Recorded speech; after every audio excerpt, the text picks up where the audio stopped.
Okay, here's how copying an assignment should work in Schoology. So, like, I already have this lesson in my 8A, and you should be able to come to copy to course.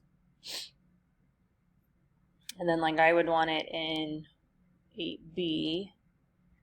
And so I would just pick that. I pick all of those things. Now, if you do have a Google Doc or something attached to it, those won't copy over. But I believe that like if you have something else attached, I'll just see, because I have a PDF attached to this, that the PDF should come over. Just not if I had a Google Doc like that they were going to open to do their assignment in. So we'll just go check.